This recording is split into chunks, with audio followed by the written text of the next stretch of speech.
Donald Trump's senior advisor for policy, Stephen Miller, announced today that the White House is weighing the possibility of suspending the writ of habeas corpus, the legal safeguard that allows individuals to challenge their detention in court. Well, the Constitution is clear, and that, of course, is the supreme law of the land, that the privilege of the writ of habeas corpus can be suspended in a time of invasion. So I would say that's an option we're actively looking at.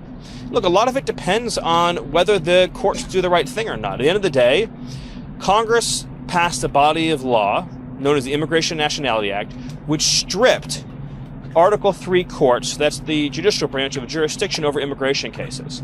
So Congress actually passed, it's called jurisdiction stripping legislation. It passed a number of laws that say that the Article III courts aren't even allowed to be involved in immigration cases. The U.S. Constitution states the privilege of the writ of habeas corpus shall not be suspended unless when in cases of rebellion or invasion the public safety may require it. Historically, habeas corpus has only been suspended on 4 occasions, most famously by Abraham Lincoln during the Civil War. Other instances include action against the Ku Klux Klan in South Carolina in the 1800s, in the Philippines in 1905, and after the attack on Pearl Harbor. Implementing such a suspension would mark a highly aggressive step, significantly intensifying the Trump regime's authoritarian push to bypass judicial oversight as it seeks to carry out deportations without allowing legal challenges. Miller, known for his hardline, far-right nationalist immigration stance, has advocated for sweeping deportations. The government has frequently provided minimal evidence in support of its deportation cases, and in some situations has attempted to expel legally present individuals for their political views, including expressions of solidarity with Palestinians. Several immigrants targeted by these measures, such as Mahmoud Khalil and Rumeisa Ozturk, have filed habeas corpus petitions to contest their deportations. The regime has already made use of the Alien Enemies Act, an 18th century statute that permits the president to remove individuals from the country during wartime to circumvent due process. So it's not just the courts aren't just at war with the executive branch.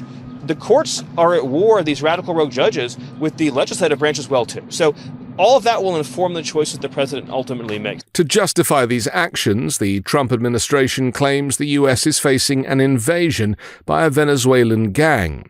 However, multiple judges have dismissed this claim and attempted to block the deportations.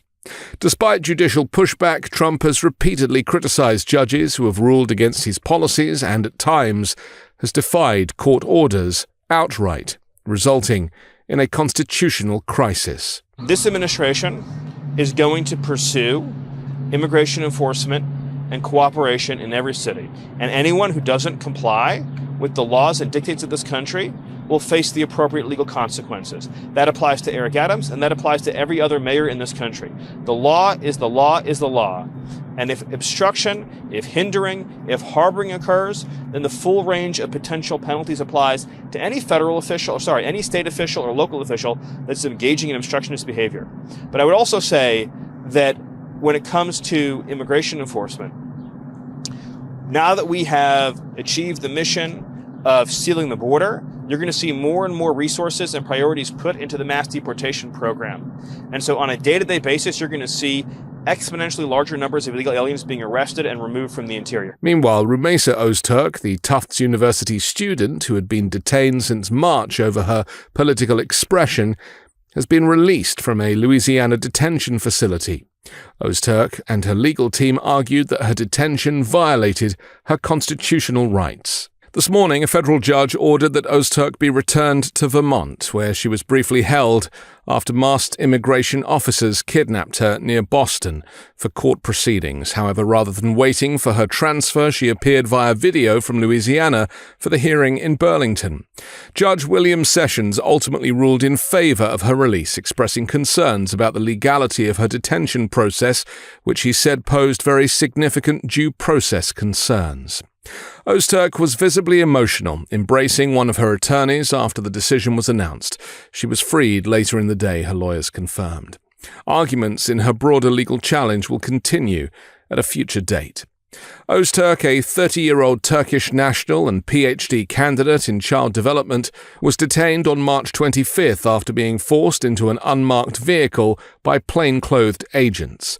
She's been fighting a deportation order issued by the Trump regime following the publication of an opinion piece critical of Israel that she co-authored in a student newspaper.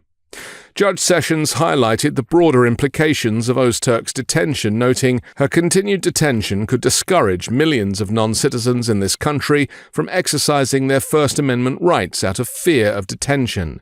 For all of those reasons, the court finds that her detention cannot continue, and that bail is necessary to ensure the habeas petition is meaningful. He added that Öztürk had no history of violence or criminal activity and described her as deeply committed to her academic work. There is no indication that she poses any threat to the community, he said. Sessions ordered her immediate release and confirmed she was free to return to her Massachusetts home while the case proceeds. The Trump regime sought Öztürk's deportation under a seldom-used immigration law that permits the removal of individuals considered a threat to U.S. foreign policy.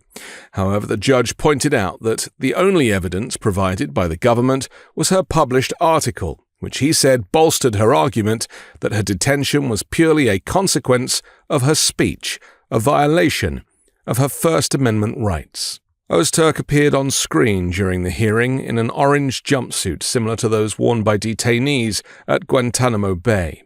Court documents revealed that she experienced multiple asthma attacks while in custody, struggled to obtain medical care, and had her hijab forcibly removed.